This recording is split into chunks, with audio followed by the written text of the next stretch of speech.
This conference will now be recorded. It is my pleasure to introduce Dr. Yashasri Vitunde ma'am. Ma'am has completed her BMS and has completed her post-graduation in Chiquitsa. Ma'am is PhD scholar in Sangeet Visharad.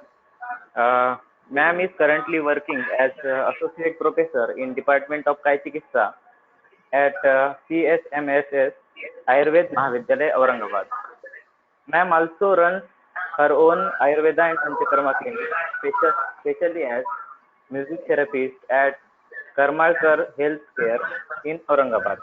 Ma'am has her own YouTube channel where ma'am shares her songs in her voice. Ma'am also got many prizes in different musical events. In 2010, ma'am was one of the participants of Antarnath Classical Music Program, which was organized by Pandit Sri Sri Ravi Shankarji. This program had got Guinness Book of World Records with more than 2,500 singers performing at the one time. The program was live on television. Recently, ma'am has published an e-book on music therapy and Ayurveda, non-drug psychotherapy. This book is about Adravyabhut Daiva Vyapasre Chikitsa on Manas as well as Sharirik Vyadhi with Indian classical music, that is Raga Chikitsa. This book is available on Amazon. Ma'am, hello. Hello. Over to you, ma'am. Okay. Hello. Am I audible? Hello. Yes, madam, you are audible. Please start the lecture. No issue. Okay. Okay. So, thank you. Thank you for giving me the opportunity to present my lecture over this platform. Today I am going to share my views on Tamak Shwas, Nidan and Chikitsa according to Ayurveda perspective.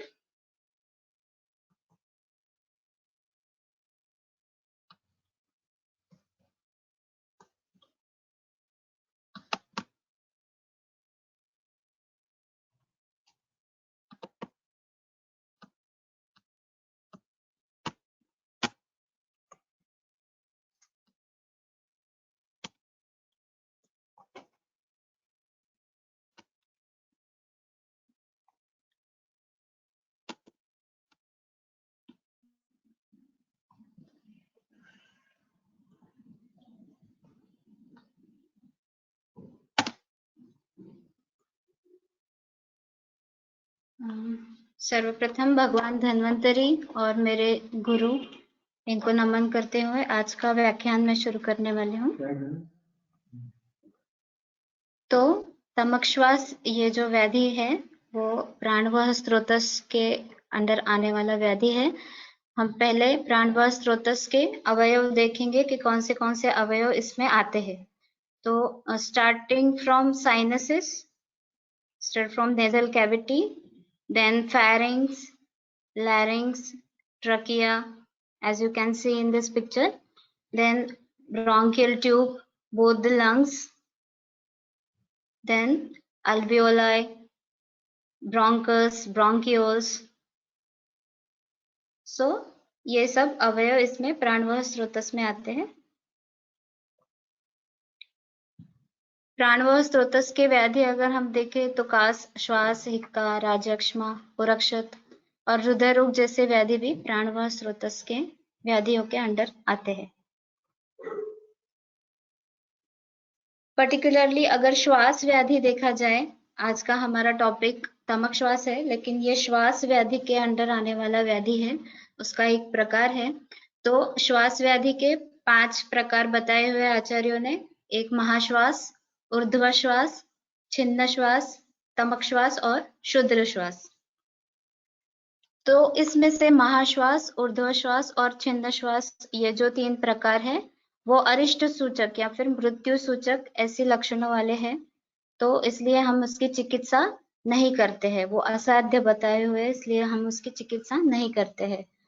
जो बचा है क्षुद्र श्वास, तो क्षुद्र श्वास की चिकित्सा उसमें ज्यादा लक्षण होते नहीं है। एक आधे अगर एक्सर्शन ऐसा अगर कॉज है तो क्षुद्र श्वास हो जाता है। तो विश्रांति लेने के बाद भी ये श्वास प्रकार जो है वो ठीक हो जाता है। तो उसके लिए स्पेशल ऐसी चिकित्सा करने की जरूरत रहती नहीं है। तो हमने अगर देखे ऊपर के 3 जो प्रकार है, महाश्वास, ऊर्ध्वश्वास और छिन्न श्वास, तो इसकी हमें चिकित्सा करनी नहीं है क्योंकि ये असाध्य बताए है। और तमक श्वास की हमको चिकित्सा करनी है क्योंकि ये याप्य ऐसा टाइप का बताया है। याप्य यानी पूरी तरह से वो जो व्याधि है ये ठीक नहीं होगा, लेकिन जब तक रुग्ण है उसकी हमें ट्रीटमेंट करती रहनी चाहिए। तो हम एक शॉर्ट में पहले श्वास की के जो बाकी प्रकार बताए हुए हैं उसके बारे में जानेंगे। तो महाश्वास में सकष्ट श्वास रहता है। संतप्त हुए, क्रुद्ध हुए बैल की तरह फुदकार डालते हुए बहुत जोर जोर से श्वास प्रवृत्ति रहती है इसमें।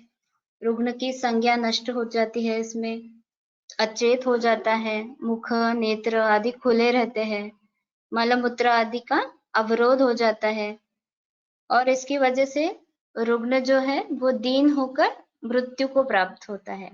तो उपद्रव स्वरूपात्मक व्याधि है ये। दूसरे कोई व्याधि जो है जीर्ण धातुगत अवस्था अगर आ गई है किसी व्याधि में, या फिर क्षय रोग है, राज्यक्षमा हम जिसे बोलते हैं, ऐसी व्याधियों के उपद्रव स्वरूप में निर्माण होने वाला ये श्वास प्रकार है। तो ये असाध्य है। नेक्स्ट ऊर्ध्व श्वास, ये भी प्रकार ऐसे ही बोला गया है। इसमें ऊर्ध्व श्वास रहता है दीर्घ, यानी जो इंस्पिरेशन रहता है, जो हम सांस लेते हैं, प्राणवायु अंदर की ओर लेते हैं, उसका जो अवधि बताया है या टाइम बताया है वो बहुत कम होता है। उसके अलावा जो एक्सपायरेशन है, जो उच्छ्वास हम छोड़ते हैं कार्बन डाइऑक्साइड बाहर, तो उसका टाइम जो है वो ज्यादा टाइम के लिए होता है। तो उच्छ्वास दीर्घ और श्वास ग्रहण की क्रिया अल्प अवधि के लिए इसमें होती है, तो उसे ऊर्ध्व श्वास ऐसे बोला गया है। ये भी प्राणवायु स्रोतस का जो मार्ग है, ये कफ से अवरुद्ध होने के कारण और वात प्रकोप की लक्षण इसमें दिखती है। उसे समान नेत्र चंचल और आंखें ऊपर की ओर खींचने समान रुग्ण देखता है। हमेशा मूर्छा और बेचैनी रहती है। ये भी अरिष्ट सूचक व्याधि है। उसके बाद में छिन्न श्वास, ये प्रकार आता है। इसको हम मॉडर्न के अनुसार काइन स्ट्रोक रेस्पिरेशन कहते हैं। इसमें श्वास की विसंगति होती है, यानी आवर्तन रहेंगे इसमें। श्वास की जो गति है वो धीरे धीरे करके बहुत बढ़ जाएगी। जो हमारा नॉर्मल रेस्पिरेटरी टाइम बताया है, रेस्पिरेटरी रेट जो बताया है वो 16 to 20 पर मिनट रहता है, लेकिन इसमें वो बहुत ज्यादा बढ़ जाएगा, अबाउट 22 पर मिनट या फिर उससे भी ज्यादा, 25 या फिर उससे भी ज्यादा ऐसा बढ़ सकता है। तो श्वास गति जो है अत्यधिक प्रमाण में बढ़ जाता है और उसके बाद में धीरे धीरे कम होता है। कम होते होते इतना कम होता है कि पूरी तरह श्वसन क्रिया जो है वो पूरी तरह बंद हो जाती है और फिर 1 से 2 मिनट में फिर से, या फिर अल्प क्षण में, कुछ क्षणों में ही फिर से श्वास का वेग फिर से धीरे धीरे होकर बढ़ जाता है। तो ऐसा आवर्तन, ये जो चक्र है वो 1 से 2 मिनट के लिए चलते रहता है। इसको छिन्न श्वास बोलते हैं। ठीक है, तो इसमें सकष्ट श्वास रहता है। उसके बाद में हृदय और मर्म स्थान में पीड़ा रहता है। अगर कुछ आघातज व्याधि है तो क्षय रोग है, क्षतज कास है, इसमें ऐसी कंडीशन में या फिर उसके उपद्रव स्वरूप ये व्याधि छिन्न श्वास निर्माण होता है। तो उसमें आनाह, स्वेद प्रवृत्ति, मूर्छा या फिर सीवियर एनीमिया या फिर पांडुता, मनोविभ्रम, ऐसे लक्षणों के साथ रुग्ण जो है वो मृत्यु को प्राप्त होता है। नेक्स्ट प्रकार जो हमने तभी देखा कि क्षुद्र श्वास, इसकी हमें चिकित्सा करने की जरूरत पड़ती नहीं है, क्योंकि इसमें स्त्रोतो वैगुण्य जो है, जो दोष दृष्टि बताई है, बहुत कम होती है। इसके कारण उसके लक्षण भी बहुत ही कम दिखते हैं और एज सच उसमें ट्रीटमेंट करने की जरूरत नहीं पड़ती। अल्प विश्रांति से भी वो जो श्वास के वेग आते हैं तो वो नष्ट हो जाते हैं। इसमें इंद्रिय पीड़ा, सकष्ट श्वास, ऐसे कुछ भी लक्षण दिखते नहीं है। तो ये सुख साध्य व्याधि है। हमें जो अभी ट्रीटमेंट करनी है या फिर ट्रीटमेंट देखनी है वो है तमक श्वास व्याधि की।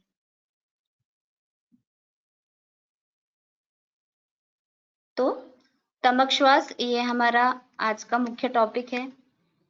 इसमें आयासेन श्वास बताया है, यानी ऊर्ध्व श्वास, जो श्वास के वेग जो आते हैं वो बार बार आते हैं और इसकी चिकित्सा भी ज्यादा प्रमाण में करनी पड़ती है, क्योंकि ये याप्य व्याधि है, पूरी तरह ठीक से नहीं होने वाला और बहुत बार ये कुलज भी रहता है, हेरिडिटरी फैक्टर्स उसमें इन्वॉल्व रहते हैं, इसलिए ये कुलज व्याधि भी बताया है। इसमें प्रमुख लक्षण जो है वो देख सकते हैं आप कि आसीनो लभते सौख्यम, शयनो श्वास पीड़ितम, ये लक्षण बताया है। यानी आसीनो लभते सौख्यम यानी रुग्ण अगर बैठा हुआ है तो उसको सुख प्राप्त होता है, यानी अच्छा लगता है। और शयनो श्वास पीड़ितम यानी अगर रुग्ण सोया हुआ है तो उसको श्वास लेते वक्त कष्टता महसूस होती है। ऐसा क्यों होगा वो भी हम आगे के स्लाइड्स में देखेंगे। नेक्स्ट उसका लक्षण है घुटनों को पकड़कर बैठता है रुग्ण। कैसे पहचानना है कि तमक श्वास है? एक तो आसीनो लभते सौख्यम, शयनो श्वास पीड़ितम, ये कार्डिनल फीचर हम इसका बता सकते हैं तमक श्वास व्याधि का। और घुटनों को पकड़कर बैठना पड़ता है रुग्ण को, क्योंकि जब श्वास कष्टता निर्माण होती है वहां पे स्ट्रगल फॉर रेस्पिरेशन निर्माण होता है, तो रुग्ण को बैठे हुए जो है डायफ्राम जो है वो नीचे की ओर झुकता है और कफ से स्त्रोतरोध होता है प्राणवायु स्रोतस के अंदर, तो वो भी अधोगामी स्वरूप का कफ है। उसकी वजह से अगर बैठा है रुग्ण तो वो नीचे आ जाएगा, इसलिए उसको बैठते हुए अच्छा लगता है, या फिर अगर सोया है रुग्ण तो उसको पीड़ा महसूस होती है। और अगर घुटनों को पकड़कर बैठते हैं तो एक्सेसरी मसल्स भी उसकी काम में आती है श्वसन क्रिया के लिए, जैसे एलएनएससी है, स्टर्नोमास्टोइड मसल है, या फिर एब्डोमिनल मसल्स है, लैटिसिमस डॉर्सी, ये मसल्स का यूज करके पेशेंट जो है वो रेस्पिरेशन कर सकता है। ठीक है, तो ये इसमें तमक श्वास के लक्षण हैं। अभी हम हेतु देखेंगे। As you can see in this picture, exercise या फिर pollen grains, उसके बाद bugs in the home, कुछ fumes रहते हैं, strong irritant fumes, chemical fumes, cold air, fungal spores या फिर dust की बहुत लोगों को एलर्जी होती है। उसके बाद में स्मोकिंग, अगर पैसिव स्मोकर भी है पेशेंट, एक्टिव स्मोकर नहीं है, अगर पैसिव भी है तो भी उसको तमक श्वास व्याधि हो सकता है। या फिर किसी प्रकार के स्ट्रॉन्ग ओडर्स, उसके बाद में पॉल्यूशन, पेट्स, ये भी एनिमल हैंडलिंग, ये भी एक तमक श्वास का हेतु बताया है। और हैंगर और स्ट्रेस, ये जो मानस भाव बताए हैं, मानस दोष बोलेंगे हम, तो ये भी इम्पोर्टेंट ट्रिगरिंग फैक्टर तमक श्वास के है, जिससे तमक श्वास व्याधि की संप्राप्ति तैयार होने में मदद होती है। ठीक है, सभी हेतु एक टाइम पे नहीं आएंगे, लेकिन इसमें मैक्सिमम हेतु जो है वो उनका कॉम्बिनेशन अगर हो जाए तो तमक श्वास व्याधि की संप्राप्ति निर्माण होगी। तो हम हेतु और डिटेल में देखेंगे, जैसे धुआं है अलग अलग प्रकार का, फ्यूम्स है, स्ट्रॉन्ग ओडर्स है, या फिर बहुत लोगों को डस्ट की एलर्जी होती है, कुछ ऑक्यूपेशनल अस्थमा के भी प्रकार रहते हैं, जैसे ट्रैफिक हवलदार है, उन लोगों को डस्ट एलर्जी होती है क्योंकि उनका ऑक्यूपेशन वैसे टाइप का रहता है। उसके बाद में अति शीत प्रदेश में रहना या फिर अति ठंडा पानी जो है वो पीते रहना हमेशा। उसके बाद में अति व्यायाम, अति मैथुन, अति संक्रमण, इस प्रकार के वात प्रकोपक हेतु है, उससे भी तमक श्वास ये एग्रीवेट हो सकता है। उसके बाद में रुक्षान्नपान सेवन है, अपतर्पण जो हेतु बताया है, रुक्षान्नपान या फिर विषमासन या फिर दौर्बल्य या फिर मर्मों के ऊपर आघात होना। ठीक है, तो ये भी इससे वात प्रकोप होकर तमक श्वास निर्माण हो सकता है। उसी प्रकार शोधन कर्म जो हम करते हैं, वमन, विरेचन आदि शोधन कर्म जो करते हैं, उसका भी अगर अतियोग होता है तो वो भी तमक श्वास का हेतु बताया है। उसके बाद में आहार में गुरु, लघु या फिर रुक्ष स्निग्ध या फिर शीत उष्ण, इस प्रकार से जो व्यत्यासात अन्न पदार्थ का सेवन होता है, उससे भी तमक श्वास का निर्माण हो सकता है। और जैसे हमने पहले बताया कि श्वास व्याधि में भी जो प्रकार बताए हैं, महाश्वास, छिन्न श्वास, ऊर्ध्व श्वास, तो वैसे ही तमक श्वास व्याधि भी उपद्रव स्वरूप, अन्य व्याधियों के उपद्रव स्वरूप निर्माण हो सकता है। उसमें अतिसार, ज्वर या फिर छर्दी, प्रतिशय, उरक्षत, राज्यक्षमा या फिर रक्तपित्त, उदावत, विसूचिका, आलसक, अनाह, पांडु, कास, रुद्रोग या फिर विषरोग,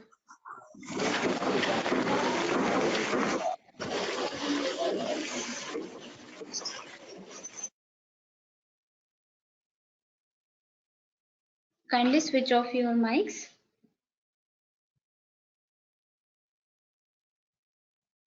Hello. Madam, you can continue. Okay. तो गुरु अभिसंधि पदार्थ रहते हैं, जैसे मांस है, उड़द, उसके बाद में तिल या फिर मांस सेवन, जो अनुप मांस हम बोलते हैं, तो मछलियों का सेवन या फिर दही है, या फिर दूध और दुग्धजन्य जो पदार्थ बोले गए हैं वो कफ वर्धक रहते हैं, तो इसका सेवन अगर ज्यादा प्रमाण में किया गया तो उससे भी तमक श्वास का संप्राप्ति हो सकता है। वैसे ही कंठ और उरग प्रदेश है, मर्मोपघात ये भी कारण है, और आनुवांशिक कारण जो हेरिडिटरी फैक्टर मैंने बोला, उसमें भी वो भी तमक श्वास का हेतु है। नेक्स्ट अभी श्वास के लक्षण हम देखेंगे।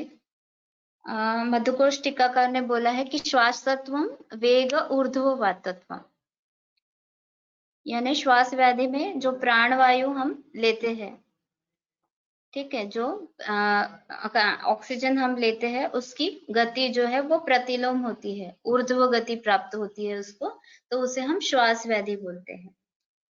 सशब्द, सशूल, अवरोध युक्त ऐसा श्वास क्रिया दिखती है हमें उसमें। संप्राप्ति में भी बताया है कि मारुतः प्राणवाहिनी स्रोतांस विश्व कुप्यति, उरस्थः कफम उद्धूय हिक्का श्वासन करोति सः, घोरान प्राणोपरोधाय प्राणिनां पंच पंचच। ऐसे चरक चिकित्सा अध्याय 17 श्लोक नंबर 17 है ये संप्राप्ति का। इसमें बताया है कि मारुत यानी वात प्रकोप होने से प्राणवाहिनी जो है, प्राणवाह स्रोतस जो है वो उसका प्रकोप होता है, या वात प्रकोप से प्राणवाह स्रोतस की दुष्टि होती है, और वहां पे कफ का अवरोध होने के कारण श्वास और हिक्का जैसी व्याधियां होती है। तो श्वास के भी 5 प्रकार है और हिक्का के भी 5 प्रकार बताए हैं ग्रंथकारों ने। तो वो घोर व्याधि या फिर प्राणोपरोध यानी प्राणों को नष्ट करने वाली ऐसी व्याधियां बताई है। तो संप्राप्ति देखेंगे और डिटेल में। अभी हमने जो हेतु डिस्कस किए, जैसे अभिसंधि पदार्थ है या वात प्रकोपक, रुक्षांतपान, अपतर्पण, ऐसे जो हेतु बताए हैं, ठीक है, तो ये हेतु सेवन से वात प्रकोप होता है और कफ प्रकोप भी होता है। तो उससे क्या होगा, मंदाग्नि या विषमाग्नि तैयार होगी, आमोत्पत्ति होगी और जाठराग्नि का मांद्य रहेगा वहां पर। अगर जाठराग्नि मंद है तो उत्तरोत्तर धातु भी मंद होते हैं, हमको पता है। तो रस धात्वाग्नि मांद्य होता है वहां पर। उसके बाद में प्रकुपित ये जो वायु रहती है तो वो उरस स्थान में कफ दोष का प्रकोप करके प्राण व स्रोतस के जो अवयव बताए हैं, लंग्स या फिर ब्रोंकस ब्रोंक्यूल्स, उसमें अवरोध निर्माण करते हैं। उसके बाद में जो तमक श्वास की संप्राप्ति जो बताई है तो वो चीरकारी स्वभाव की, क्योंकि उसमें वात का प्रकोप रहता है और कफ का प्रकोप होता है, इसलिए वो चीरकारी स्वभाव की व्याधि बताई हुई है। तो इसमें आपको ध्यान में आया होगा कि विकृत दोष कौन से हैं, तो कफ और वात, ये दो दोष जो है वो विकृत हैं। और स्रोतस कौन से विकृत होंगे, तो प्राण व स्रोतस की तो व्याधि ही है, तो प्राण व स्रोतस विकृत हो गया। अन्न व स्रोतस भी विकृत होगा, क्योंकि कफ प्रकोप है, मंदाग्नि है, तो अन्न व स्रोतस विकृत होगा और उदक व स्रोतस विकृत होगा। तो विकृत दोष है कफ और वात, और विकृत स्रोतस हुए प्राण व स्रोतस, अन्न व स्रोतस और उदक व स्रोतस, जिसमें आमोत्पत्ति होगी और आमाशय में जो क्लेदक कफ है उसकी भी विकृति होगी। और उससे क्या होगा कि वात प्रकोप होने के कारण, जो हेतु बताया है उससे वात प्रकोप होने के कारण वहां पर प्राण व स्रोतस में उसकी दुष्टि होगी, या फिर स्थान संशय होके प्राण व स्रोतस में अवरोध आ जाएगा, वहां पर रुक्षत्व और काठिन्य आ जाता है और कॉन्स्ट्रिक्शन हो जाता है। Hello, doctor Shivani Gupta madam, kindly mute your mic. Hello, hello, doctor Shivani Gupta madam. Hello, sorry madam, you can continue madam. Yes, तो हमने अभी संप्राप्ति के श्लोक में भी देखा है कि वात प्रकोप और कफ प्रकोप, ये दोनों कारण सेम रहते हैं, दोनों हेतु सेम रहते हैं हिक्का और श्वास व्याधि में। अभी हम इसके पूर्व रूप देखेंगे। तमक श्वास व्याधि में कौन से पूर्व रूप होते हैं। तो एकदम से तो श्वास की गति बढ़ जाएगी ऐसा तो होगा नहीं, तो पूर्व रूप में भी कोई लक्षण हमको देख सकते हैं। तो कौन से दिखेंगे वो, तो इसमें रहता है पार्श्वशूल, आनह, रुद्धशूल रह सकता है, और प्राणवायु की जो अनुलोम गति होनी चाहिए, जो हम प्राणवायु अंदर लेते हैं उसकी गति प्रतिलोम लगती है, ऊपर की ओर जाती है, तो वहां पे स्ट्रगल निर्माण हो सकता है, स्ट्रगल फॉर रेस्पिरेशन। ठीक है, तो ये लक्षण जो है वो पूर्व रूप में दिखेंगे। अभी यहाँ पर पैथोलॉजी क्या क्या दिख सकती है हमको वो देखेंगे। जो फर्स्ट पिक्चर दिख रहा है आपको स्लाइड में, तो वो नॉर्मल एयरवे है, ब्रोंकियल जो एयरवे बताया है वो नॉर्मल है फर्स्ट पिक्चर में, वहां पे कोई पैथोलॉजी या फिर कोई दोष नहीं है। नेक्स्ट जो आप सेकंड पिक्चर देख रहे हैं वो अस्थमैटिक एयरवे है, ठीक है, लेकिन यहाँ पे अटैक्स नहीं आए हुए। जो सेकंड पिक्चर है वहां पे अटैक्स नहीं आया, अटैक फ्री पीरियड है वो, लेकिन अस्थमैटिक एयरवे ऐसे स्वरूप का रहता है जिसमें ब्रोंकियल वॉल जो है वो इन्फ्लेम्ड रहती है और ब्रोंकियल वॉल थिकन्ड रहती है। इसमें दिख रहा है आपको नॉर्मल एयरवे और अस्थमैटिक एयरवे में फर्क, ठीक है। इसमें जो है फर्स्ट पिक्चर में वो स्मूथ मसल है वहां की, वो रिलैक्स्ड है, इसमें टाइटेंड है एज कंपेरेटिव फर्स्ट पिक्चर, ठीक है। और तीसरा जो पिक्चर हमें यहाँ पर दिख रहा है वो अस्थमैटिक एयरवे ड्यूरिंग अटैक है, यानी जब अस्थमा का अटैक आएगा या फिर तमक श्वास के वेग आएंगे, वेगकालीन अवस्था रहेगी, तो वहां पर पैथोलॉजी इस तरह से दिखेगी हमको कि जो ब्रोंकियल वॉल है वो हाइपर इन्फ्लेम्ड रहेगी या ज्यादा थिकेंड रहेगी एज कंपेयर टू फर्स्ट या फिर सेकेंड पिक्चर। और अल्वियोलाई में जो पीछे की तरफ अल्वियोलाई दिख रहे हैं हमको, उसमें एयर ट्रैप रहेगी। ठीक है, तो जो पेशेंट है वो नॉर्मली सांस नहीं ले पाता, जो इनहेलेशन है वो नहीं कर सकता नॉर्मली।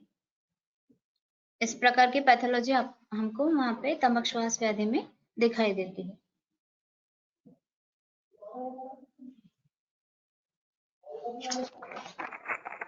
नेक्स्ट, हम जो तमक श्वास को मॉडर्न के हिसाब से कोरिलेट करते हैं तो वो है अस्थमा, ब्रोंकियल अस्थमा बोलते हैं उसे।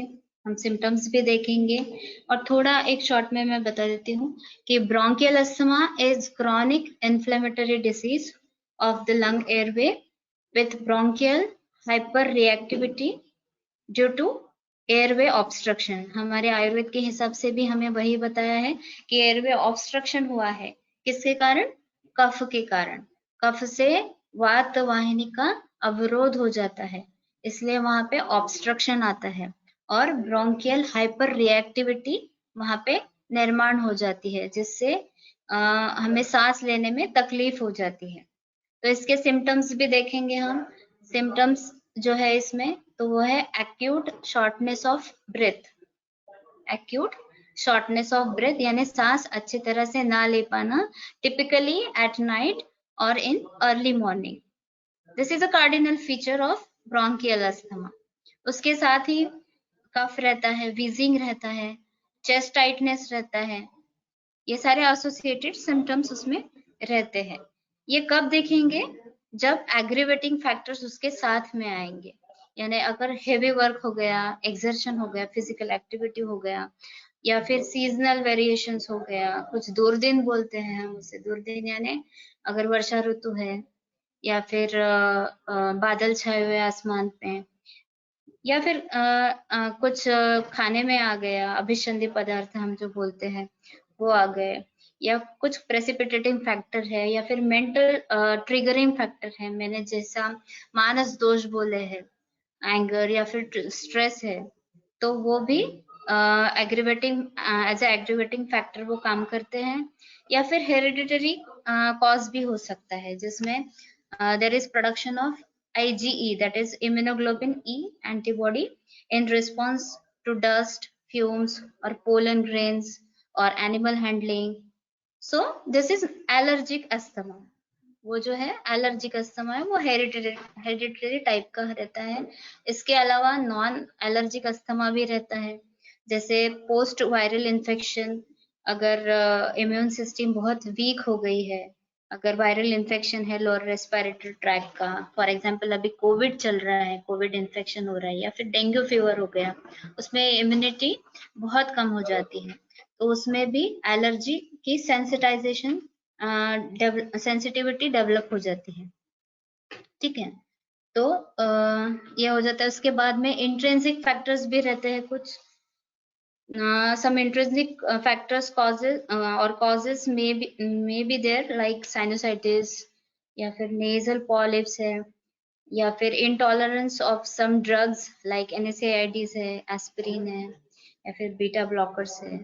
तो ये सारे सिम्टम्स या फिर हेतु बोल सकते हैं, ये हेतुओं से हमें ब्रोंकियल अस्थमा देखेगा, ऐसी सिम्टम्स दिखेंगे। तो मेन सिम्टम क्या रहेगा इसमें? Acute shortness of breath, chest tightness, wheezing, cough, ये सारे एसोसिएटेड सिम्टम्स रहेंगे। तो हमें अभी डायग्नोसिस कैसा करना है अकॉर्डिंग टू मॉडर्न? तो मोस्ट ऑफ द टाइम्स हम क्लिनिकली ही इसको डायग्नोस करते हैं। क्लिनिकल हिस्ट्री लिया पेशेंट की तो हमें पता चल जाएगा कि ये अस्थमा का पेशेंट है। इसके अलावा हम फिजिकल एग्जामिनेशन भी कर सकते हैं, चेस्ट ऑस्कल्टेट करेंगे, उसमें वीजिंग दिख सकता है, ब्रोंकाई दिख सकते हैं। ठीक है, उसके बाद में हम पल्मोनरी फंक्शन टेस्ट भी कर सकते हैं, PEFR, that is peak expiratory flow rate भी देख सकते हैं। तो मेन जो गोल है ट्रीटमेंट का ब्रोंकियल अस्थमा का, तो वो क्या है? To control the symptoms, right, only to control the symptoms, जड़ से नहीं जाएंगे। लेकिन सिर्फ कंट्रोल होगा। तो ये हो गया। और ट्रीटमेंट में क्या क्या देंगे? एलोपैथिक डॉक्टर्स देते हैं जनरली कॉर्टिकोस्टेरॉइड्स, उसमें इनहेल पंप्स रहते हैं, ठीक है। उसके बाद में ब्रोंकोडायलेटर्स रहते हैं, और पेशेंट को एजुकेशन देना पड़ता है उसके डिजीज के अबाउट, उसके डिजीज के हिसाब से उसने क्या खाना चाहिए क्या नहीं। तो ये सब काउंसलिंग ट्रीटमेंट हमें करनी पड़ती है। Sorry,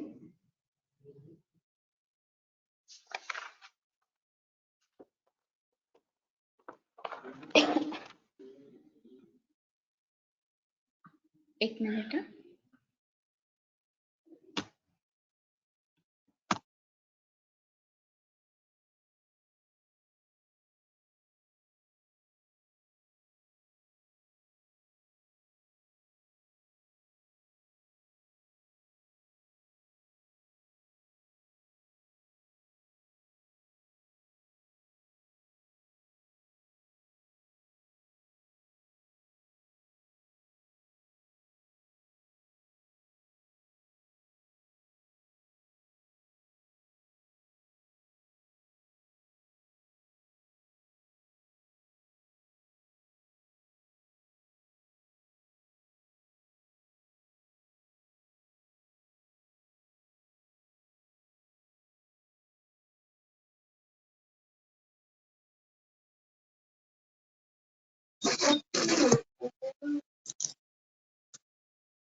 Hello, you are not audible, ma'am. Hello, am I audible now? Yes, you are audible. Yes, ma'am. Okay, sorry for the interruption.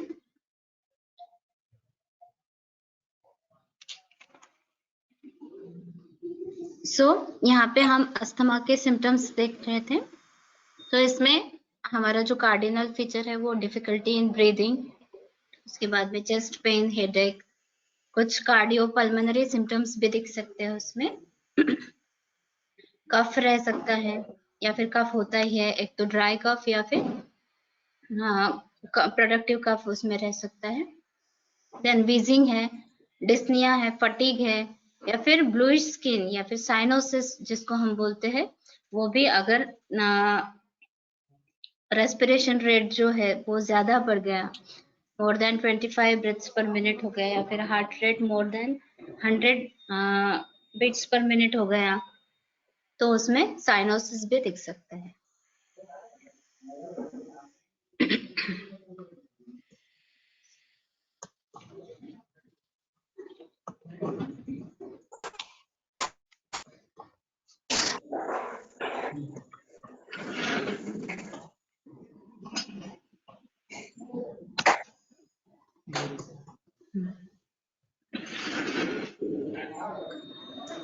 अभी हम तमक श्वास के लक्षण देखेंगे। मॉडर्न के हिसाब से देख लिया हमने, एलोपैथी के हिसाब से। अभी आयुर्वेद के हिसाब से जो हम तमक श्वास लक्षण है वो देखेंगे। तो इसमें अति तीव्र श्वास के वेग आते हैं, जैसे कि मैंने बोला वहां पे स्ट्रगल फॉर रेस्पिरेशन रहता है, जो नॉर्मल सांस हम लेते हैं वो ले नहीं सकते। ठीक है, तो उसमें श्वास की जो प्रति मिनट गति है, जो 16 to 20 पर मिनट रहनी चाहिए, वो बहुत ज्यादा बढ़ जाती है। उसमें पीनस यानी नाक से पानी आना, उसके बाद में उर और कंठ प्रदेश में घुर ऐसा ध्वनि उत्पन्न होता है। तम और श्वास ऐसा संधि विग्रह किया तो हमको दो शब्द वहां पे नजर आते हैं, एक तो तमक और श्वास। तो तम के दो अर्थ हमने लेने चाहिए। एक यानी तम प्रवेश यानी आंखों के सामने अंधेरा छा जाना, और दूसरा है तम यानी अंधेरा, रात के टाइम पे जब अंधेरा रहता है, रात के टाइम पे ये जो श्वास वेग है वो बढ़ जाते हैं।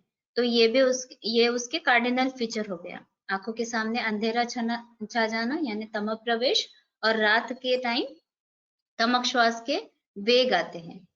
तो इसमें वारंवार कास प्रवृत्ति रहती है, अल्प प्रमाण में कभी कभी कफस्थीवन रहता है। वैसे ही तमा प्रवेश अगर आ गया तो प्रमोह की उत्पत्ति होती है। ठीक है, उसके बाद में सशूल सकष्ट अवरोध युक्त श्वास प्रवृत्ति रहती है। जैसे कि मैंने अभी बताया आपको कि आसीनो लभते सौख्यम शयनो श्वास पीड़ितम, ये लक्षण तमक श्वास में बोला गया है।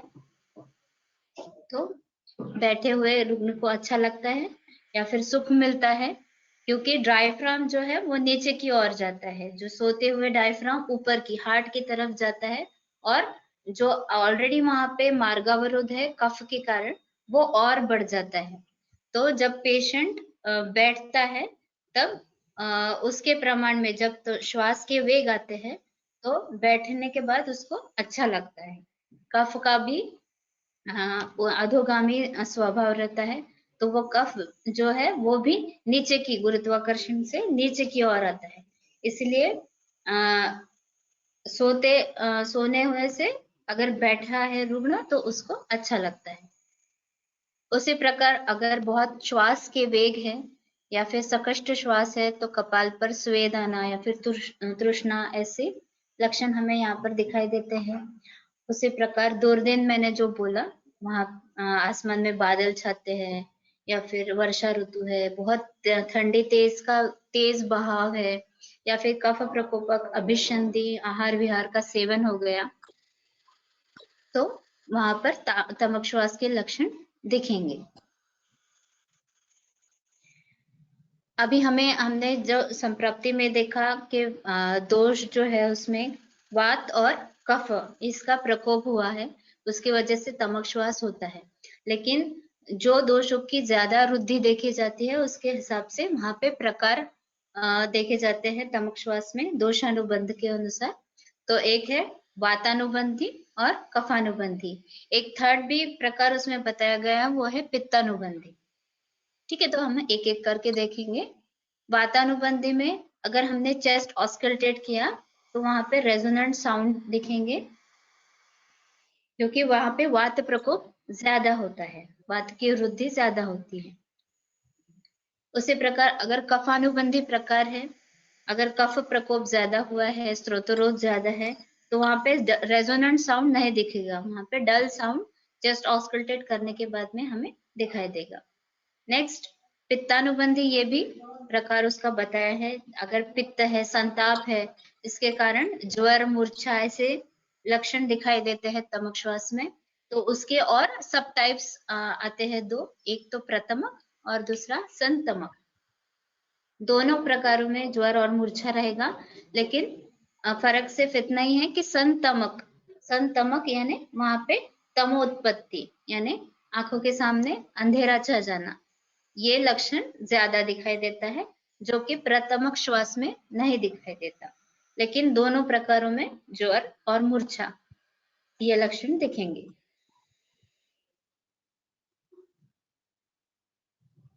अगर हमने मॉडर्न के हिसाब से देखा, चेस्ट एक्सरे किया, तो ब्रोंकियल अस्थमा में हमें दिखेगा कि हाइपर इन्फ्लेमेशन है, वहां पे इन्फ्लेशन है, सॉरी हाइपर इन्फ्लेशन है। जो लंग्स का साइज आप देख रहे हैं यहाँ पे वो हाइपर इन्फ्लेटेड है। ठीक है, उसकी जो लंबाई है वो बड़ी हुई दिखती है हमें। उसके बाद में डायफ्रैग्मेटिक डायफ्राम जो है उसका फ्लैटनिंग हुआ है, ब्रोंकियल वॉल थिकनिंग दिखता है यहाँ पे, और स्टर्नम के ऊपर जो हाइलर नोड्स रहते हैं उसका एनलार्जमेंट दिखता है, क्योंकि इन्फ्लेमेशन रहता है उसके वजह से हाइलर नोड एनलार्जमेंट वहां पर दिखता है।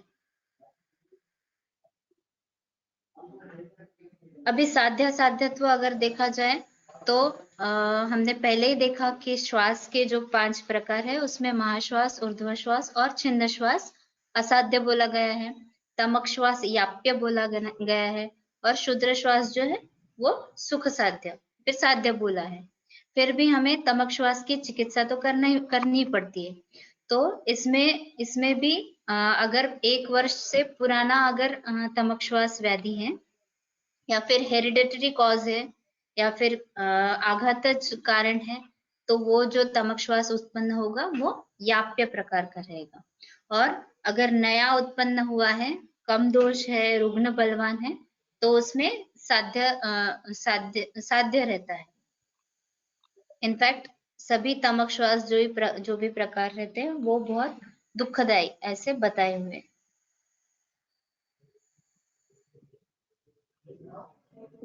उसके बाद में अभी चिकित्सा देखेंगे, चिकित्सा सूत्र।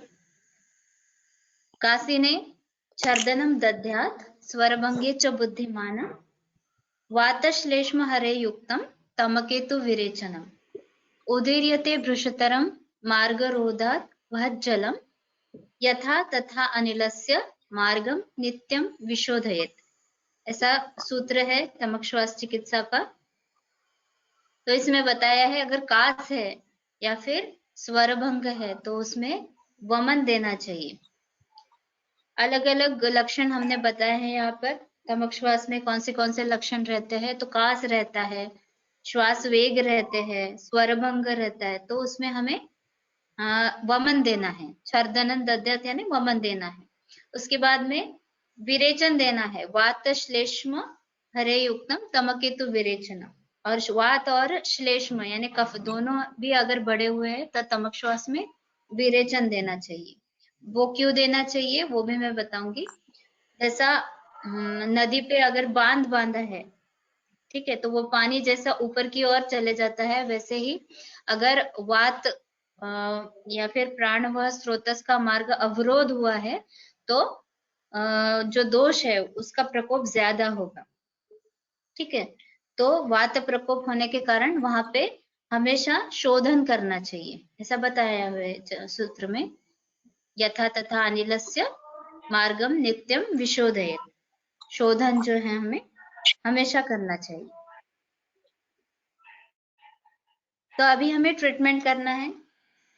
तो ट्रीटमेंट करते हुए हमेशा हमने देखना चाहिए कि व्याधि की अवस्था कौन सी है और रुग्ण की अवस्था कौन सी है, उसके हिसाब से ही हमें ट्रीटमेंट करनी चाहिए। जैसे हम दोष देखते हैं, है ना, जैसे प्रकार देखते हैं, दोषों के अनुसार प्रकार देखते हैं व्याधि के, वातज है, पित्तज है या फिर कफज है, उसी प्रकार से हम जब चिकित्सा करते हैं तो दोषों को भी देखना चाहिए, रुग्ण को भी देखना चाहिए और व्याधि की अवस्था भी देखनी चाहिए। तो व्याधि की अवस्था इसमें पर्टिकुलरली तमक श्वास में 2 प्रकार की अवस्था रहेगी। एक तो वेगावस्था या फिर अवेगावस्था। वेगावस्था यानी ड्यूरिंग अटैक पीरियड, जहां पे तमक श्वास के वेग आएंगे। ठीक है, तो ये हो गई वेगावस्था। और दूसरी है अवेगावस्था, इसमें अटैक फ्री पीरियड, यानी तभी अटैक नहीं आएंगे। फिर भी जैसे कि मैंने बताया ये याप्य व्याधि है, इसमें पैथोलॉजी जो है वो एक्चुअली निर्माण हुई रहती है। जब हमने पिक्चर देखा अस्थमेटिक एयरवे जो है उसमें हाइपर इन्फ्लेम्ड दिखा हमें, ठीक है, टाइटेंड दिखा मसल्स वहां के, और नैरोइंग दिखा, एयरवे वॉल जो है वो उसका नैरोइंग दिखा, तो वो हमेशा ही रहता है। लेकिन वेग हर बार नहीं आएंगे। वेग कब आएंगे? जब ट्रिगरिंग फैक्टर्स या फिर एग्रीवेटिंग फैक्टर्स एक साथ कॉम्बिनेशन में आ जाएंगे, आहारज विहारज, तभी वेग आएंगे। तो वेग अवस्था में ट्रीटमेंट अलग करनी है और अवेग अवस्था में भी हमको ट्रीटमेंट करनी पड़ती है। ठीक है, वैसे ही हम व्याधि की अवस्था जैसे देखते हैं वैसे ही रुग्ण को भी देखना चाहिए कि रुग्ण बलवान है या फिर दुर्बल है। अगर रुग्ण बलवान है तो उसमें शोधन हमें करना चाहिए, जो पंचकर्म बोले गए हैं, वमन विरेचन, वो हमें करना चाहिए। अगर रुग्ण दुर्बल है, ठीक है, वो सहन नहीं कर सकता, तो वहां पे सिर्फ संतर्पण चिकित्सा करने से देखना चाहिए कि दोष कम होते हैं या नहीं, या फिर शमन चिकित्सा करनी चाहिए, वहां पे शोधन नहीं देना है हमको।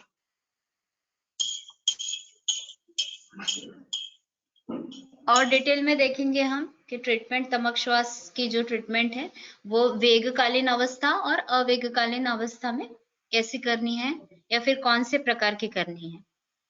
ठीक है, तो हमारा मुख्य उद्देश्य क्या है वेगकालीन ट्रीटमेंट का या फिर ट्रीटमेंट ड्यूरिंग अटैक का? वहां पर स्रोतोरोध होता है, जैसा कि मैंने बताया कि कफ के प्रकोप के कारण प्राणवाह स्रोतस में अवरोध, मार्गावरोध हो जाता है, तो वो हमें अवरोध दूर करना है। ये पहला एम हो गया हमारा। और दूसरा, वात प्रकोप हो जाता है वहां पे, इसलिए ब्रोंकियल कॉन्स्ट्रक्शन हो जाता है। ठीक है, और हाइपर रिएक्टिविटी उत्पन्न हो जाती है, इसलिए सांस लेने में तकलीफ या फिर स्ट्रगल फॉर रेस्पिरेशन, ये लक्षण दिखता है।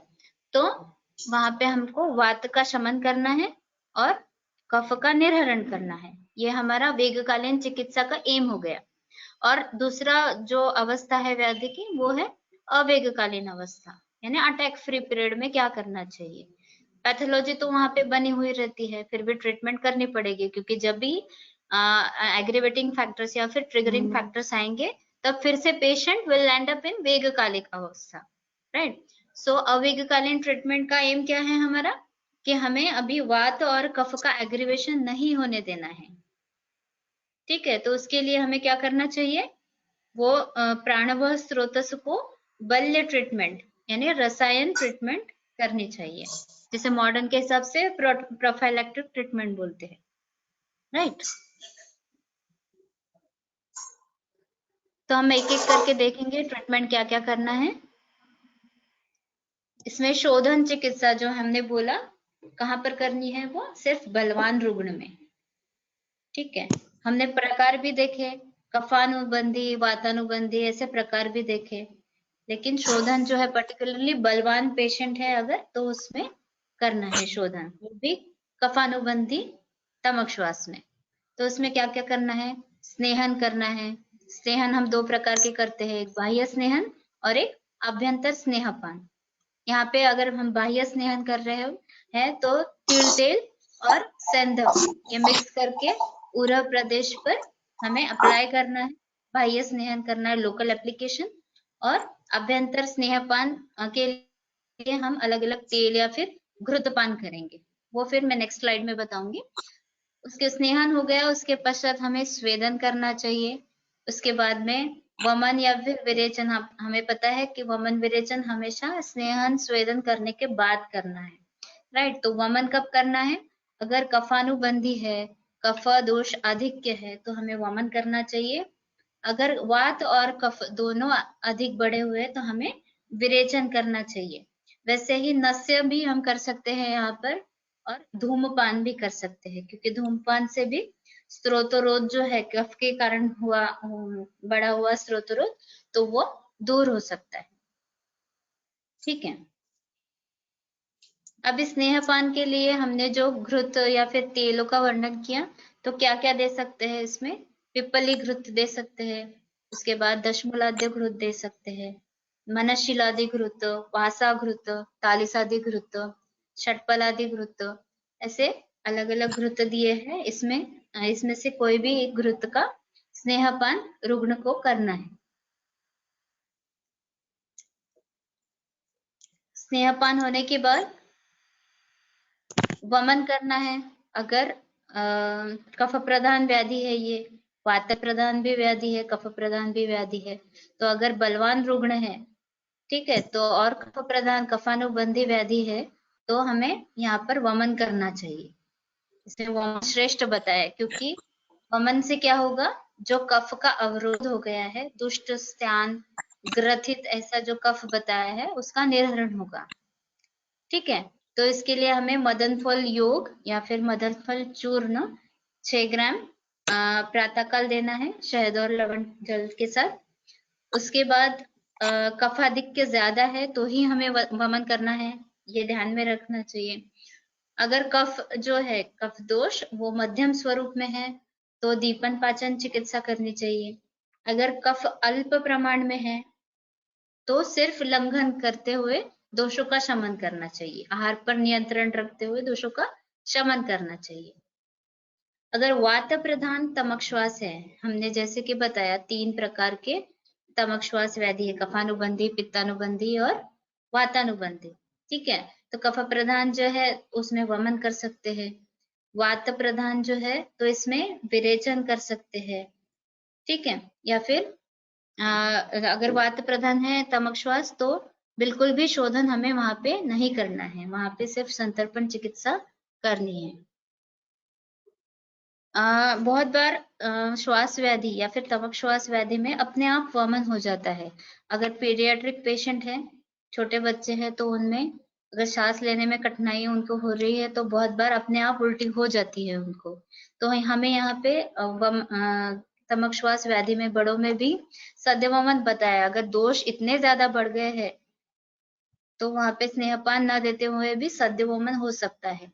अगर सैंधव जल उष्ण जल है उसमें नमक डाल के आकंठपान करने को बोला गया रुग्ण को, तो वो जो दोष है वो उत्क्लेशित होकर जो ग्रथित कफ है, स्त्यान कफ है, वो बाहर निकल जाता है। उसके बाद में हम प्रॉपर वे से स्नेहपान देख के वमन करा सकते हैं। लेकिन अगर दोष बहुत ज्यादा बड़े हैं तो सद्य वमन यहाँ पर देना चाहिए। ठीक है, और अगर स्नेहपान थ्रू जाते हैं, स्नेहपान फिर उसके बाद में वमन अगर देते हैं तो उसके बाद संसर्जन क्रम भी अच्छी तरह से करना चाहिए। हम अगर वमन देते हैं तो उसके बाद में फिर से श्वास के वेग ना आए, इसलिए हमें अपुनर्भव चिकित्सा भी यहाँ पे सजेस्ट की है आचार्यों ने। उसके लिए हमें वर्धमान पिंपरी रसायन वो देना चाहिए, वर्धमान मात्रा में पिंपरी रसायन हमें देना चाहिए। इससे श्वास के वेग पुनः उत्पन्न नहीं हो सकते। नेक्स्ट शोधन बोला गया है विरेचन। तो विरेचन भी जो है वो वात और कफनाशक द्रव्यों से हमें देना है। अधोमार्ग की शुद्धि के लिए विरेचन बताया हुआ है। जैसे वमन जो है वो कफ दोष के ऊपर श्रेष्ठ बताया है, वैसे पित्त के लिए विरेचन श्रेष्ठ बताया है।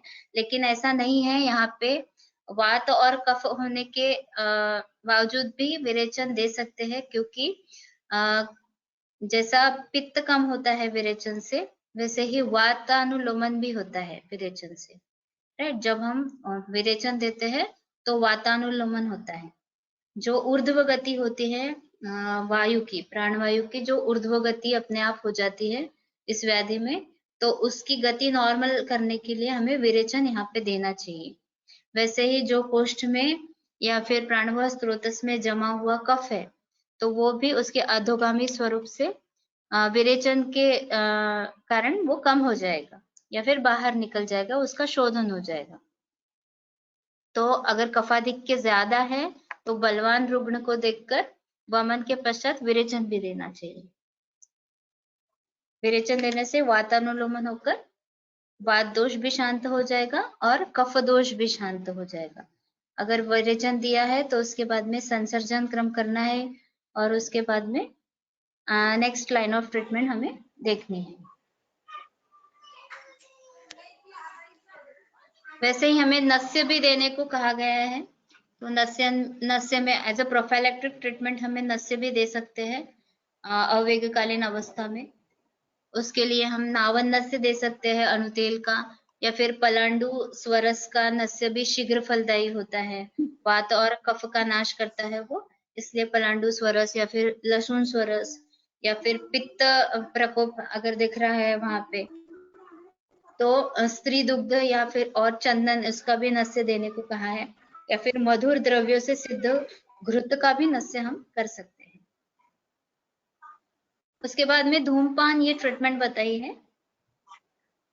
तो धूमपान से क्या होगा, जो कफ की वजह से स्त्रोतरोध हुआ है तो वो धूमपान कम करता है। वात और कफ हर प्रॉपर्टीज उसमें बताया है। भेदन कर्म करता है, उष्ण प्रॉपर्टीज होने के कारण वात कफ का हरण करता है और मार्गावरोध जो हुआ है वो दूर करेगा। इसलिए धूमपान भी हम वमन विरेचन के बाद भी कर सकते हैं या फिर इंडिविजुअल्स भी धूमपान दे सकते हैं। शोधन के बाद आती है शमन चिकित्सा। शमन चिकित्सा भी देते हुए हमें देखना चाहिए कि कफ प्रधान है या फिर कफानुबंधी तमक श्वास है या फिर वातानुबंधी है या फिर दोनों है, उसमें उपयुक्त हमने कल्प बताए हैं यहाँ पे कौन से कल्प हमें देने चाहिए। तो कफ प्रधान अगर तमक श्वास है उसमें श्वास कुठार रस, श्लेष्मांतक रस, समीर पन्नग रस, कनकासव, ठीक है।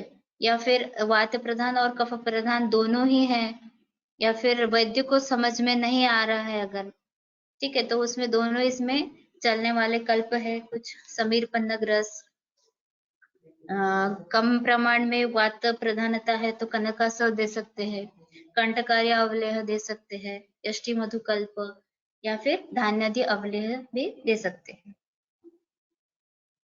कुछ लिस्ट है यहाँ पे चूर्णों की और अलग अलग कल्पों की।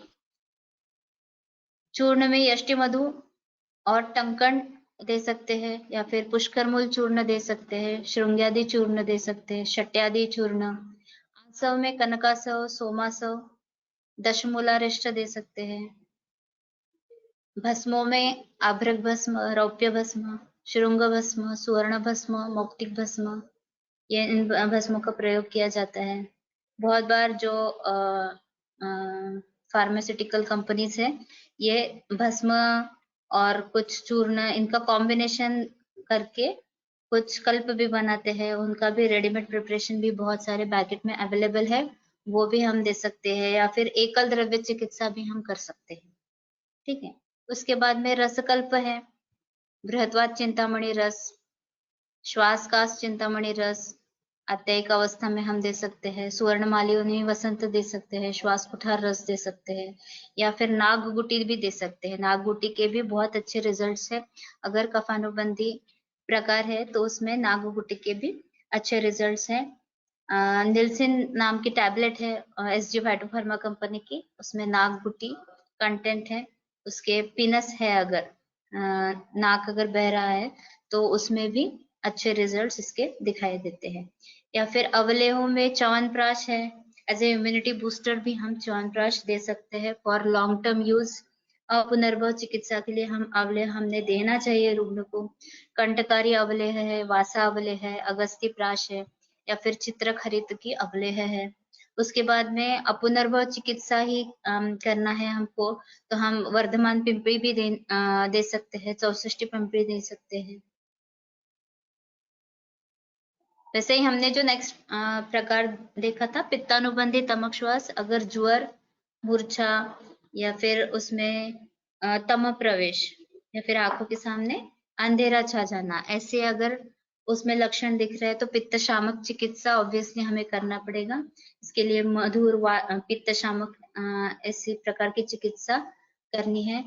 तो वहां पर हमें श्वास कुठार रस 250 मिलीग्राम प्लस सूतशिखर रस 250 मिलीग्राम प्लस कर्पूरादि चूर्ण 500 मिलीग्राम ऐसे दिन में 3 बार वासावलेह के साथ हमें देना चाहिए। और शीतोपचार करना है इसमें पित्त शामक चिकित्सा। अगर उपद्रव है, स्वर क्षीणता, अतिसार, रक्तपित्त, दाह ऐसे उपद्रव अगर है तो मधुर स्निग्ध और शीत औषधोपचार हमें यहाँ पे करना चाहिए। नेक्स्ट बहुत बार आत्यायिक अवस्था आ जाती है अगर हमने शोधन भी किया, ठीक है, अगर रुग्ण दुर्बल है और वहां पे अतियोग हो गया शोधन का तो आत्यायिक अवस्था या फिर अपने आप भी कभी कभी आत्यायिक अवस्था तमक श्वास में आ सकती है, क्योंकि ये महागंभीर शीघ्र प्राणनाशक या फिर घोर व्याधि बताया है। इसमें श्वास के तीव्र वेग आते हैं, 1 मिनट में क्या या एक पूरा एक सेंटेंस पेशेंट नहीं बोल पाता है एक ब्रेथ में, तो तब समझना चाहिए कि इसकी आत्यायिक अवस्था है, ठीक है।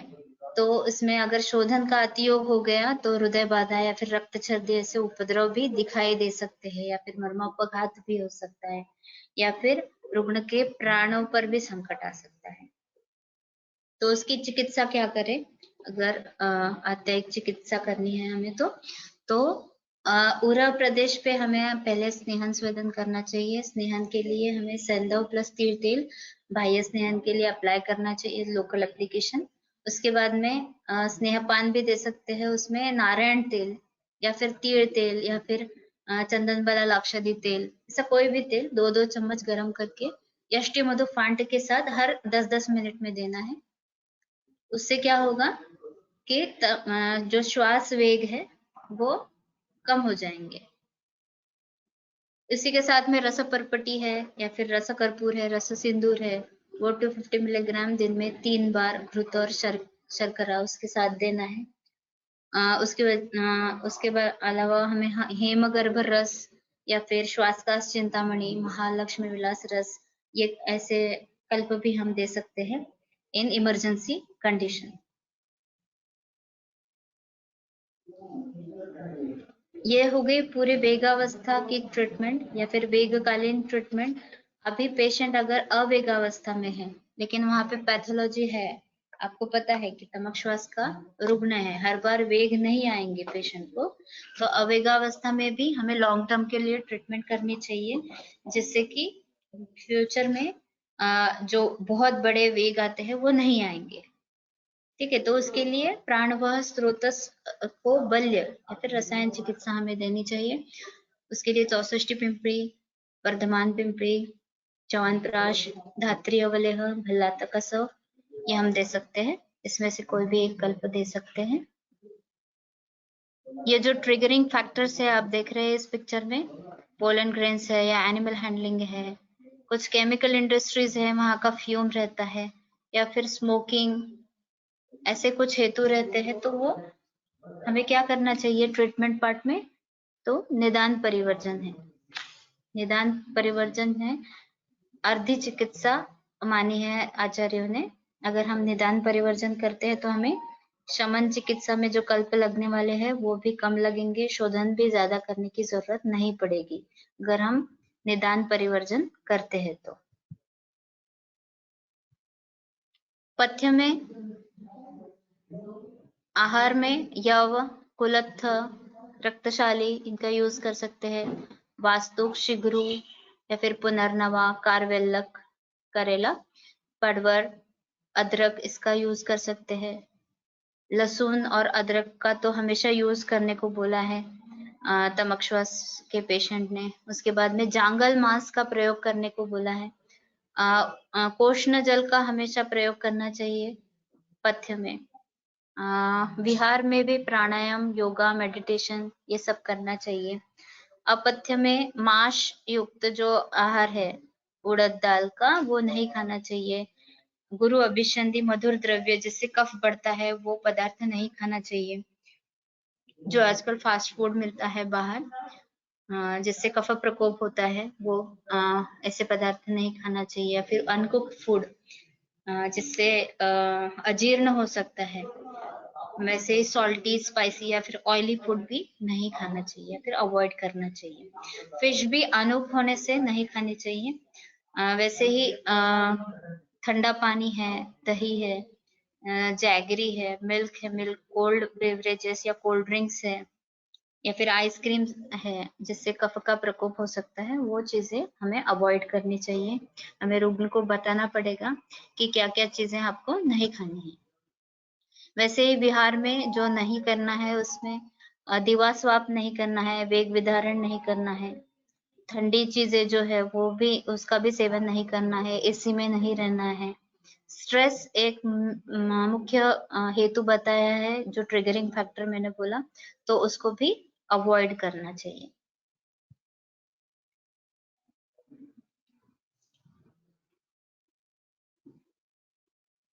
अपथ्य में वातकारक अन्नपान नहीं बोला है लेने के लिए। वैसे भेड़ का दूध, शिप्स मिल्क या फिर उसका घी वो नहीं लेना है। दूषित पानी, दूषित मद्य इसको अवॉइड करना है। मछली, कंद, सरसों इनका त्याग करना चाहिए। शीत, वृक्ष, गुरु ऐसे अन्नपान का त्याग करना चाहिए। वैसे ही पूर्वीय हवा जो वात और कफ कारक होती है, कफ बढ़ाती है, तो वो उसका सेवन नहीं करना चाहिए। वैसे ही रक्तस्राव होने देना नहीं है, उससे भी वात प्रकोप होगा, भय उत्पन्न होगा और उसके वजह से it is a triggering factor for तमक श्वास। सो उसको अवॉइड करना चाहिए। अपुनर्भव चिकित्सा में भी जैसे हमने घृत बताया फिर अवलेह बताए, उसी तरह हमने अगर वर्षा ऋतु के पूर्व या फिर मई महीने में अगर वमन दिया तो साल भर उसके वेग स्टमक श्वास के वेग नहीं आते हैं, ऐसा बताया गया है।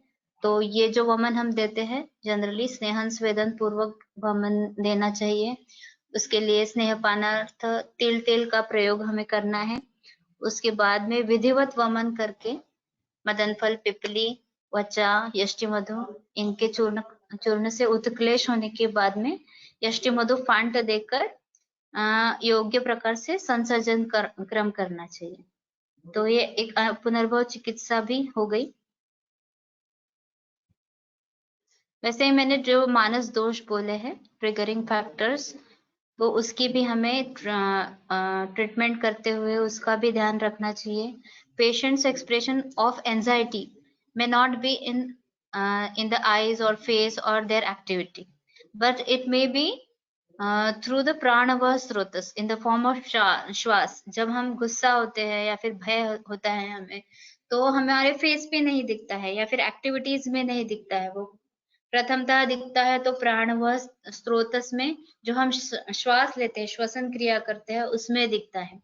The absolute cause is related to the mind, but its reflection is through the pranava srotas.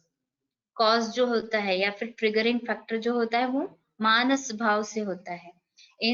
In such clinical presentation, addition of मानस दोष चिकित्सा are more beneficial, ऐसे बताया है। तो हमें मानसिक भाव के भी चिकित्सा आवश्यक करनी चाहिए। अभी मानसिक भाव के अनुसार कैसे तमक श्वास की संप्राप्ति होगी ये भी हम बताएंगे। तो जो हम देखते हैं इन जनरल व्याधि की जो उत्पत्ति है वो त्रिदोषों से होती है, राइट। त्रिदोष में से कोई भी अगर दोष दुष्ट हुए है या फिर हमेशा ही त्रिदोषों की उत्पत्ति दुष्टि होती है, उसमें से जो बड़ा हुआ है उसके हिसाब से लक्षण दिखते हैं उस व्याधि के। लेकिन व्याधि की जो उत्पत्ति होती है वो त्रिदोष के साथ त्रिगुण भी होते हैं। जो मन के दोष या फिर गुण सत्व रज तम ऐसे जो बताए, सत्व से तो कोई दोष होगा नहीं या फिर व्याधि होगी नहीं, लेकिन रज और तम उससे व्याधि उत्पत्ति हो सकती है। तो सत्व गुण है अगर तो अच्छा आरोग्य मिलेगा, ठीक है। अगर रजोगुण की विकृति हो गई या फिर बड़ा हुआ है अगर वो, तो क्रोध, लोभ, ईर्ष्या ऐसे इमोशनल डिस्टरबेंसेस दिखेंगे। तमोगुण का अगर वृद्धि हो गया है वहां पर तो द्वेष, मोह, एंजाइटी, डिप्रेशन ऐसा मानसिक भाव दिखाई देगा हमें, क्योंकि तमोगुण जो है वो एज अ आवरण काम करता है, आवरक, बुद्धि के ऊपर उसका आवरण हो जाता है। तो तमक श्वास में भी तम यानी तमोगुण की उत्पत्ति यहाँ पर बोली गई है। अगर बुद्धि के ऊपर आवरण होता है वहां पे, तो डेफिनेटली वहां पे आमोत्पत्ति होगी। आमोत्पत्ति यानी toxin as a negative emotion, ये भी आमोत्पत्ति ही है, ठीक है। तो ये जो हेतु है प्रज्ञापराध बताए है या फिर फूड हैबिट्स है, डिफरेंट फूड हैबिट्स जो नहीं करने को बताया है, या फिर एक्सट्रीम वेदर कंडीशन है, या फिर सिगारेट स्मोकिंग, ऐसे जो प्रज्ञापराध या फिर हेतु जो बताया है उससे नेगेटिव इमोशंस की उत्पत्ति होगी। तो अगर वात है तो वहां पे वात बढ़ा हुआ है तो फियर रहेगा, भय रहेगा। पित्त है तो अगर वहां पे एंगर रहेगा, और कफ है तो अटैचमेंट रहेगा। तो इसकी वजह से एंजाइटी बढ़ेगी, एंजाइटी यानी चित्तोद्वेग, और it is a triggering factor for तमक श्वास, तो उसकी हमें ट्रीटमेंट करनी चाहिए। तो मानस चिकित्सा में हमें बताया आयुर्वेद में कि सत्वावजय चिकित्सा और दैव व्यापाश्रय चिकित्सा हमें पता है करना चाहिए। सत्वावजय में मनोनिग्रह करना चाहिए, वैसे आचार रसायन का पालन करना चाहिए ऐसे आचार्यों ने बताया है। वैसे ही दैव व्यापाश्रय चिकित्सा में भी मंत्र है अलग अलग, गायत्री मंत्र है जिससे जो बुद्धि पर तम का आवरण हुआ है वो कम हो जाए। उसके हिसाब से मंत्र उच्चारण, हनुमान चालीसा, करुणा त्रिपदी है दत्त गुरु की, वो करनी चाहिए। या फिर राग चिकित्सा भी है, बहुत सारे डिप्रेशन या फिर एंजाइटी पे ऐसे इंडियन क्लासिकल म्यूजिक, मेरा स्टडी हुआ है वहां उस पर, तो वो भी हम कर सकते हैं। जैसे दरबारी कानड़ा राग है या फिर जय जयवंती है, सोहनी है, पुरिया है, मारवा है, ऐसे जो डिप्रेशन या फिर एंजाइटी के ऊपर अच्छा काम करते हैं। उससे क्या होगा कि सर्व शरीर में संचार करने वाला जो प्राण वायु है उसकी शुद्धि होती है, जो बुद्धि के ऊपर काम करने वाला प्राण वायु है उसकी शुद्धि होती है, और मानस भाव की वृद्धि नहीं होती या फिर एग्रीवेटिंग फैक्टर्स वो नहीं बढ़ते। वैसे ही योगा और प्राणायाम का भी बहुत अच्छा रोल यहाँ पे तमक श्वास में बताया है। कपालभाति है, अनुलोम विलोम प्राणायाम है, योगासन है, अलग अलग चक्र, अर्ध चक्रासन, पश्चिमोत्तासन, भुजंगासन, धनुरासन, ताड़ासन, वज्रासन या फिर शवासन, ऐसे अलग अलग प्राणायाम और योगासन बताए हुए हैं।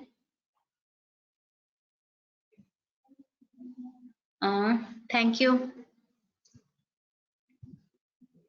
Hello. Yes, thank you so much, madam, for such an informative and excellent session on Tamak Shwas. Yes, sir. Now the session is open for question answers. We'll wait for 1 minute and we'll take the question answers. Yes, sir. Before starting question answers, there is one announcement for all the delegates that Yarushala is coming up with his next new series of Pathyam, which will be conducted from 22nd of January to 31st of January, which will be including various topics on practical application of Samsayankaram, Pathya Sankalpanas in lifestyle disorders, Garbhini and Sutika, arthritis, Pranvasrotas, Annavasrotas hair disorders, pediatrics and skin disorders, by various eminent and young speakers who will share their knowledge and experiences regarding Pathyam in all various diseases. So I request all the delegates who are willing to participate or join this can enroll with the Yarshala. We will spread the Google Forms in the groups so that you can enroll with us. Also, I would request to propagate this series with your near ones and friends who wish to attend it. Thank you. Now I request Dr. Kunal Patil to start with question answer session.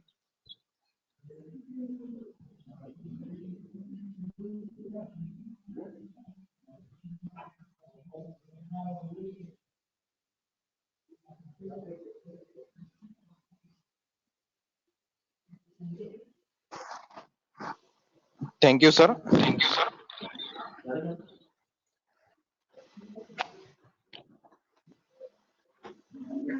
Yes, sir. Dr. Kunal, sir, you can continue with question answer session.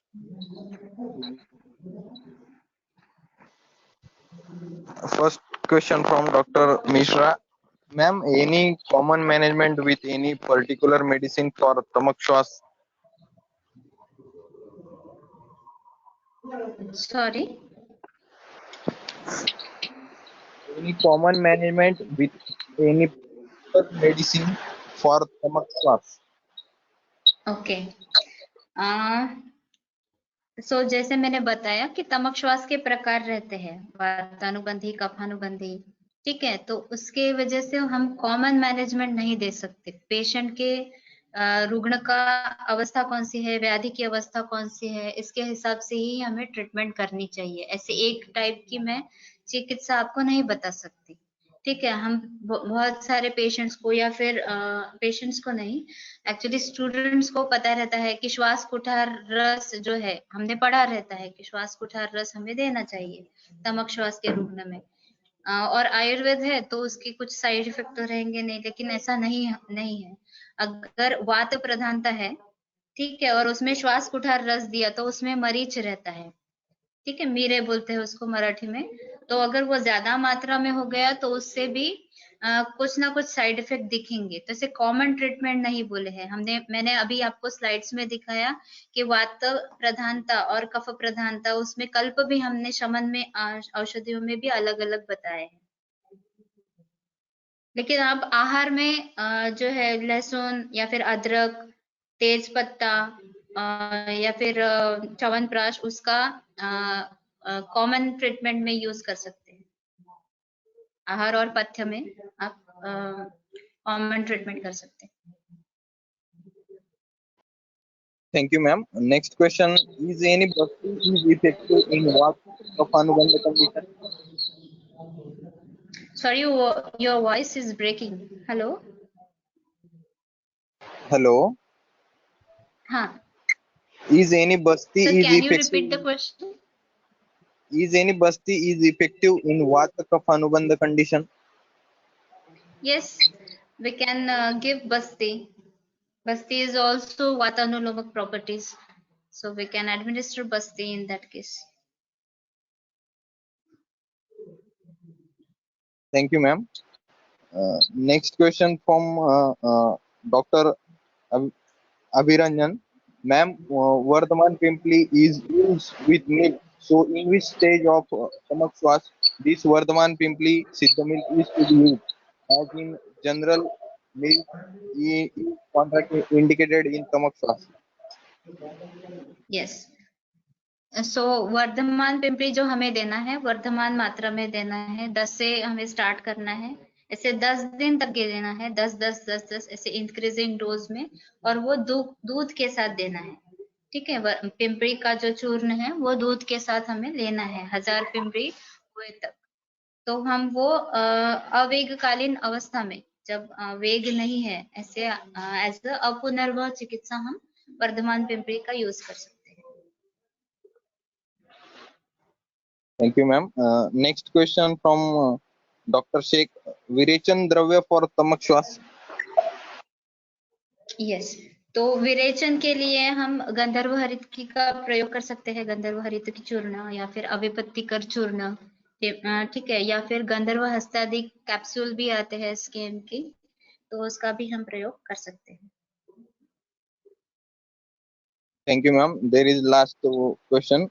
In Vegavastha, which oil should be used and what anupan should be given, and should we add sandhav?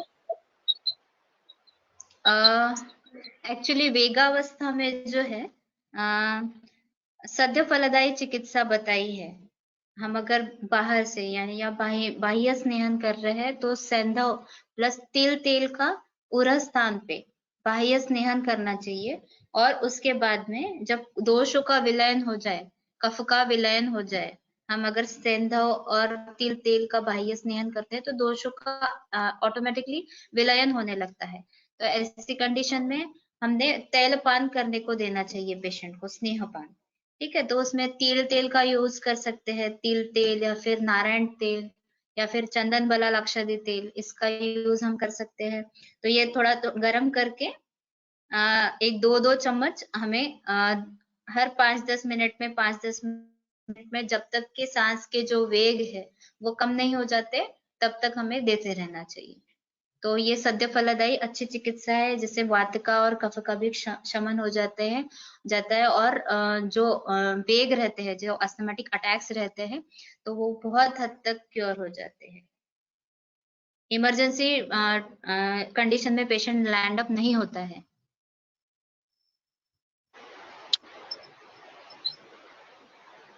Thank you, ma'am, for sharing your experience and knowledge on Ayurvedic management of stomach swash. I am sure it will be Thank you. helpful for our delegates in their practices. Now I declare the session is over. You can do meeting now. Okay. Thank you, sir. Thank you so much for calling me on this platform. Thank you, organizers.